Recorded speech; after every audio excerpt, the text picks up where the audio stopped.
Sa ilalim sa investigasyon ng Presidential Anti-Organized Crime Commission, ang Chinese na umano'y hacker at isa sa mga big boss ng kumpanyang nasa likod ng Pogo Hub sa Porac, Pampanga.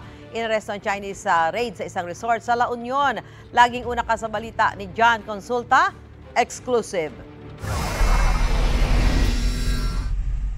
Armado ng mission order na pirmado ni Bureau of Immigration Commissioner Norman Tansinco, pinasok ng mga tauhan ng BI Fugitive Search Unit at Presidential Anti-Organized Crime Commission ang resort na ito sa La Union.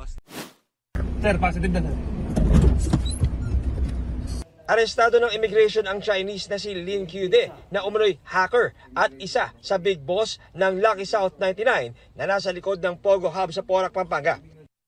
You have the right to remain silent. Anything you say may be used against you in the court of law.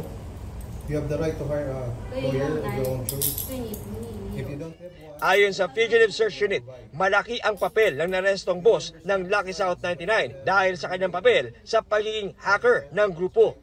Itong hacker na to or itong mga grupo ng hacker na connected dito sa Pogo na to, hinahack nila yung mga bank accounts ng kanilang mga kliyente sa US, UK at sa Middle East. Parte na talaga to ng operasyon nila na kasi itong mga scam na Pogo, part talaga, kailangan talaga nandun yung mga hackers nila kasi ito yung pinaka bread and butter nila kung tutusin.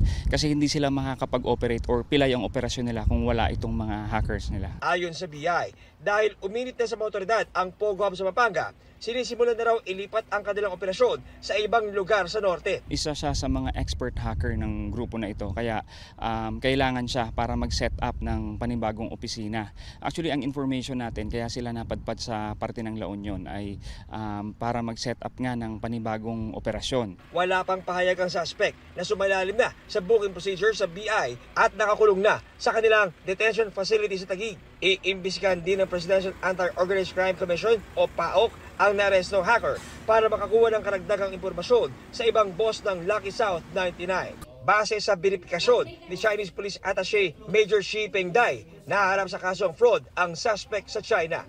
Ito ang unang balita. John Consulta para sa GMA Integrated News.